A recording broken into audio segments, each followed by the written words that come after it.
Halo Infinite and Super Fiesta, and working places you really do not like to work, or for people you don't like to work for, whether it's you don't feel respected or you don't respect who you work for, and the mental drain you can have.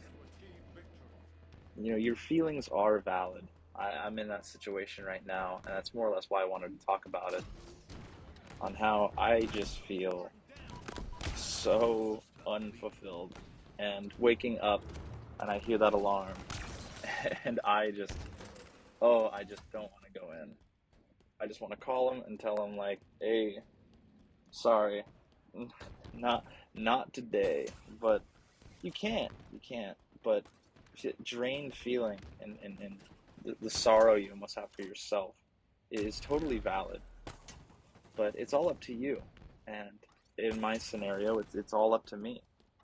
I've been doing the footwork, but finding a job right now is really, really hard. So I guess it's just an endurance game on who can hold out the longest and who can hold in their feelings the longest. But know that those feelings you hold in are valid. And whether you take it out on someone you live with or take it out on your friends or family unintentionally just by being in a bad mood, it's not okay to do that, but it will happen. It will happen. And I know I've done it and I'm sorry for it, but it's all up to you. And getting that peace of mind of just knowing that you like doing what you do, or you can stomach doing what you do enough. Um, I was always really into retail jobs, and I looking back on it, I loved it. I love it a lot, I I daydream about going back and talking to people and having a good time. There's the bad people, of course, but that's gonna happen no matter where you're at. And there's nothing wrong with liking that. I used to want to have a job where I would tell people where I work, and they would give me some kind of response to where it made me feel good inside. Until I started to find out that that's the only fulfillment I got from the job, was telling people what the job was. And that's not a good way to live. Living for the affirmation of others on what you're doing is good. Because we have such a limited time here, and that time is should be used for you. And it is valuable, and it's so hard to just swallow it every day and go. And if you may be in debt or having something where you absolutely need the money from where you work, there's always a light at the end of the tunnel.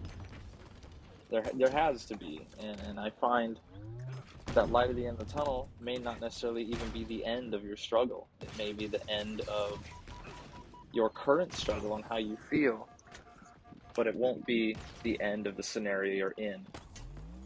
You might have to work a little bit more, but I find that being useful in the outside world and just focusing on your happiness at work is probably the better balance, because you're going to be happy once you clock out anyways. I mean, your life could be in shambles, but I mean, hey, at least I'm not at work right now, especially when you have a job that you really don't like. And I'm curious as to how many people might feel that way. And I'd imagine that number is a lot, especially with how expensive everything is. And that's one of the big things keeping me from jumping ship is I know I can make it work. I know I can do it. I know I've done it before, but it's just really hard because you get comfortable where you're at. Even if you don't like it, you get comfortable with what you get. And sometimes what you get isn't necessarily going to be what makes you happy. So I would like to just sit on that for a little bit and more or less making this for myself. So if anyone else feels the same way, I'm just here to let you know that everything you feel is totally understandable and respectable. And you shouldn't have to tear your hair out feeling alone, because there's other people that feel the exact same way. And I'm one of them.